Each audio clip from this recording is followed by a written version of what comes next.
Hello guys, welcome to Pakistani reaction channel. तो आज हम आपके सामने जो एक वीडियो लेकर आए हैं वो कि ना तो कोई एक कॉमेडी वीडियो है, ना ही इंडिया पाकिस्तान के बारे में कोई एक वीडियो है। ये है इंडिया और पाकिस्तान और अफगानिस्तान के बीच में जो एक बॉर्डर के ऊपर वॉर काइंड ऑफ सिचुएशन थी, वॉर ही थी, फुल फ्लैज आप कह सकती हैं। जो तो पिछले रिसेंटली 2 से 3 दिन के हमने उस अंदर टाइम इसके ऊपर वीडियो इसलिए नहीं बनाई कि हम नहीं चाहते थे कि हम इस चीज़ को अपने व्यूज़ के लिए या किसी ऐसी चीज़ के लिए यूज़ करें, लेकिन क्योंकि अब वॉर ऑलमोस्ट एंड हो चुकी है और जो कि इसकी सारी चीज़ें सामने आ चुकी हैं, तो पहले हम मिलिट्री कंपैरिजन इसका देखेंगे, पाकिस्तान का और अफगानिस्तान का। उसके बाद फिर हम आपको इसके ऊपर अपने टोटल कमेंट्स और इन डेप्थ एक रिव्यू देंगे। तो विदाउट एनी वेस्टिंग टाइम चलते हैं वीडियो की तरफ।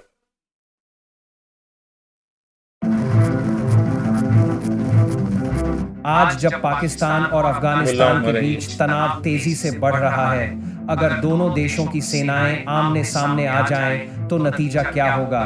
दोस्त, आज हम इन दो देशों की वर्तमान सैन्य शक्ति, रणनीतिक लोकेशन और गुप्त योजनाओं का गहराई से विश्लेषण करेंगे।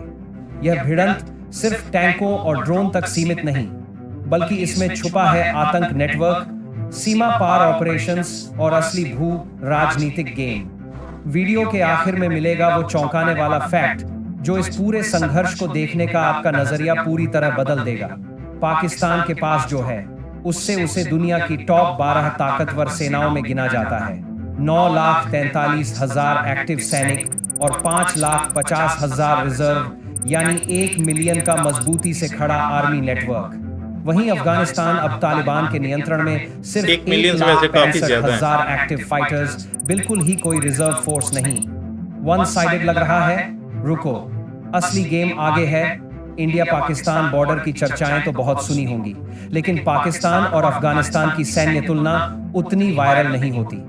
चलिए आज इसी छुपे हुए टॉपिक की परतें खोलते हैं। पाकिस्तान की military structure, guerrilla fighters, infantry brigade, air force, navy, सब कुछ फॉर्मल इंटरनेशनल स्टैंडर्ड्स पर सेट। अफगानिस्तान तालिबान द्वारा कंट्रोल्ड, फ्लेक्सिबल और शातिर लोकल वॉर नेटवर्क पर डिपेंड करता है। स्क्रीन पर यह स्ट्रक्चर एकदम क्लासिक दिखेगा, लेकिन इनकी सच्ची ताकत छुपी है उनकी वॉरफेयर कैपेबिलिटी में। अब बात करते हैं एयर पावर की। पाकिस्तान एयरफोर्स 1,396 मिलिट्री एयरक्राफ्ट का जखीरा, इसमें 562 कॉम्बैट एयरक्राफ्ट और 362 एडवांस्ड हेलीकॉप्टर्स शामिल हैं। अफगानिस्तान के पास सिर्फ 29 एयरक्राफ्ट, जिनमें कोई भी जंग के लिए डायरेक्टली डिजाइन नहीं। 19 हेलीकॉप्टर, वो भी ज्यादातर अमेरिकी, जिन्हें कभी ब्लैक हॉक डाउन जैसे मिशन में इस्तेमाल किया गया था, अब तालिबानी बैटलफील्ड्स में उड़ते हैं। इसीलिए पाकिस्तान के लिए एयर डोमिनेशन एक गेम चेंजर है। लेकिन सवाल रहता है, क्या तालिबान अपनी जमीन पर रहते हुए गुप्त एयर स्ट्राइक रिप्लाई निकाल सकता है? वीडियो में आगे बार बार ऐसे क्यूरियोसिटी लूप्स होंगे जो आपको सोचने पर मजबूर करेंगे कि सिर्फ एयर पावर जंग जितवा सकती है क्या। ग्राउंड फोर्सेस की बात करें तो Pakistan 3,742 main battle tanks, modern artillery और इंटीग्रेटेड रियर सपोर्ट सिस्टम के साथ मैदान में उतरता है। अफगानिस्तान ठहरा सिर्फ 44 टैंक्स, जिनमें से अधिकतर पुराने जमाने के। यहां सवाल आता है, क्या कम मात्रा लेकिन गहरी स्ट्रेटजी वाकई मुकाबला कर पाती है? इसका जवाब मिलेगा आगे, क्योंकि तालिबान युद्ध की किताब में असली चैलेंज किताब से बाहर लिखा जाता है। नेवी, पाकिस्तान की नीली शक्ति 148 मिलिट्री शिप्स, जिनमें से 16 सबमरीन हैं। टारगेट, स्ट्राइक या सीक्रेट पैट, ये सब पाकिस्तान की नवल ताकत को सबसे अलग बनाता है। अफगानिस्तान यहां फुल स्पॉटलाइट से बाहर, क्योंकि वो एक पूरी तरह से लैंडलॉक्ड देश है, उसके पास कोई नेवी नहीं। फिर सवाल है, क्या वास्तव में नेवी वाले देशों को ही बड़ा समझना चाहिए या ग्राउंड रियलिटी कुछ और बोलती है? अब आता है सबसे डरावना पॉइंट, न्यूक्लियर आर्सेनल। पाकिस्तान के पास हैं 170 न्यूक्लियर वॉरहेड्स। आप समझ रहे हो, दुनिया का 6वां सबसे बड़ा न्यूक्लियर स्टॉकपाइल। यानी अगर बात हद तक पहुंचे तो जंग के नतीजे बिल्कुल कल्पना से बाहर जाते हैं। अफगानिस्तान के पास कोई भी न्यूक्लियर कैपेबिलिटी नहीं। इसका मतलब यह हुआ कि अफगान पक्ष न्यूक्लियर पोस्टर गेम में शायद वेटलिस्ट पर बैठा है, लेकिन उनकी ठोस स्ट्रेटजी कहीं और है। इकोनॉमिक पावर का इंपैक्ट भी वायरल है। पाकिस्तान का डिफेंस बजट 10.2 बिलियन, जो उसकी जीडीपी का 2.7% है। नहीं, फौज नहीं, के लिए बहुत ज्यादा है लगातार बजट। पैसा बहता है। वहीं अभी भी हमारा अफगानिस्तान बजट जल काफी रहा ज्यादा है, है, ये तो सिर्फ कुछ भी नहीं बता रहे। 278 मिलियन के इकोनॉमिक बजट में डिफेंस चलाता है, जीडीपी का 1.8%। यहां से दिखता है कि किस देश की ताकत किस लेवल पर है और आगे चलकर जंग के दौरान कौन कितने दिन टिक सकता है। अब देखते हैं वह अकेला फैक्टर जो अफगानिस्तान को अचानक हजारों नए हथियारों की ताकत दे गया, कैप्चर किए गए अमेरिकी हथियार। बगराम तालिबान के पास एयरबेस। उधर गए थे, वहां से 7.12 बिलियन के अमेरिका छोड़ यूएस के गया। वेपन, 6 लाख गन्स, 300 एयरक्राफ्ट और 80,000 गाड़ियां। और इसी का सबसे चौंकाने वाला हिस्सा, करीब 5 लाख हथियार या तो गायब हो गए या बेच दिए गए, जिनमें कई पाकिस्तान के मिलिटेंट्स के पास भी पहुंच गए।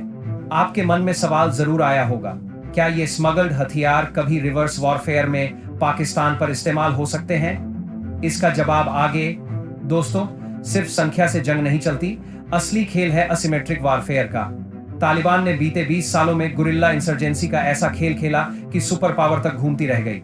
लोकल टेरेन, माइंस, अंधी गलियां, अफगान सेना अपने खेत खेत, घाटी घाटी में घूमकर जंग लड़ती है। दूसरी तरफ पाकिस्तान का मुकाबला है टीटीपी से, जिनके 60,000 80,000 फाइटर्स फाटा बलूचिस्तान में बार बार पाक आर्मी को चुनौती देते हैं। इस साल 2025 में पाकिस्तान को 900 सैनिक गंवाने पड़े। तो आखिर असिमेट्रिक युद्ध में किसकी जीत होगी? सस्पेंस बरकरार है। अब एक बड़े क्यूरियोसिटी लूप्स में आते हैं। अगर एक पारंपरिक फुल फ्रंट वॉर हो जाए तो क्या सिर्फ पाकिस्तानी नंबर्स और टेक्नोलॉजी ही जीत तय करेंगे? रियलिटी ये है कि अफगानिस्तान के पास युद्ध का वो अनुभव है जो किताबों में नहीं मिलता। Local support, tricky guerrilla strategy और अमेरिकन वेपन की हिडन तस्करी। इमेजिन करो, पोस्टर के पीछे से एक छोटा देश जो कम दिखता है लेकिन बड़े किंग्स को हिला सकता है। लेकिन पाकिस्तान की मजबूत मिलिट्री स्ट्रक्चर, न्यूक्लियर डिटरेंस और यह फैक्ट कि उसके पास इतना बड़ा रिजर्व है, क्या अफगानिस्तान बार बार छापा मार सकता है? वीडियो के एंड तक दिल थामिए, क्योंकि क्लोजिंग में आएगा पाकिस्तान अफगान मैचअप का ऐसा स्टेटमेंट जो सोशल मीडिया और न्यूज हेडलाइंस को हिला देगा।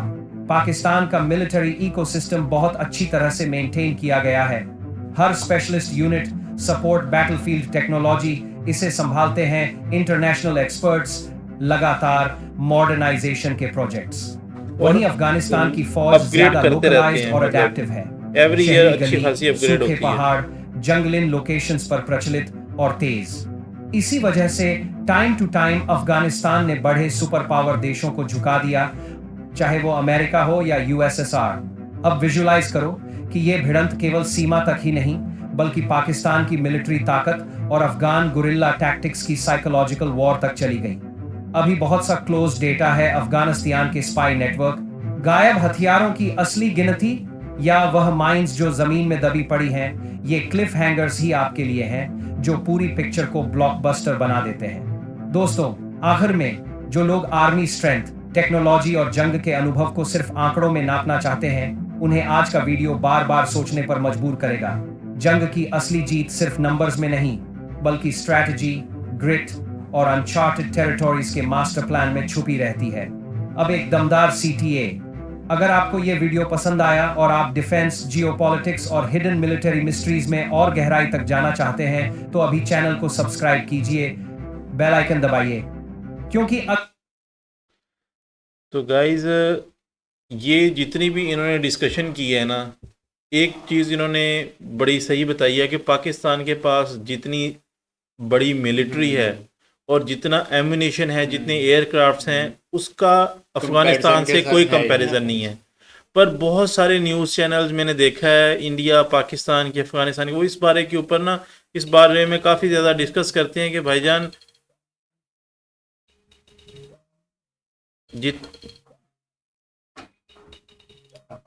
मेरा फ़ोन बज रहा है, अलार्म है, बंद करना अलार्म। हो गया बंद। मैंने बहुत सारे न्यूज़ चैनल्स को देखा है, पाकिस्तान, इंडिया और ना अफ़गानिस्तान के। वो क्या कह रहे हैं कि इन अफ़गानिस्तान गोरिल्ला वॉरफेयर में बहुत आगे है, ऐसे वैसे, और उसने यूएस को भी हरा दिया, बहुत सुपर पावर जो से रशिया था उसको भी, यूएसएसआर को भी हरा दिया। वजन बात यह है कि वो आए थे एक लिमिटेड अमाउंट के साथ अफगानिस्तान के अंदर, तो डेफिनेटली उनके पास वो हिडन टैक्टिक्स थे, लोकलाइज थे, वो छुप कर वार कर सकते थे। लेकिन अगर आप बात करें कि पाकिस्तान के साथ मतलब वो उनकी मिलिट्री टू मिलिट्री इंगेजमेंट होती है, तो उनके पास कोई, हाँ, उनके पास कोई भी ऐसा मतलब एक भी स्ट्रेटेजी, कोई भी ऐसी चीज उनके पास बचती नहीं है। अगर एक एयर स्ट्राइक्स होती हैं 10 भी, तो उनका तो कुछ नहीं बचेगा, उनकी इवन के कैपिटल को भी उड़ाया जा सकता है, जो कि हम बिल्कुल नहीं चाहते। हम वॉर बिल्कुल नहीं चाहते, we are against the war, कि वॉर कहीं भी नहीं होनी चाहिए। डायलॉग्स ही हैं जिसके थ्रू आप पीसफुल एक किसी के साथ भी ट्रीटीज वगैरह साइन करके एक अमन के साथ रह सकते हैं। तो गाइज, आपका इस बारे में क्या ख्याल है, कमेंट सेक्शन में अपनी राय का इजहार कीजिएगा। मिलते हैं आपसे नेक्स्ट वीडियो में। Till then take care.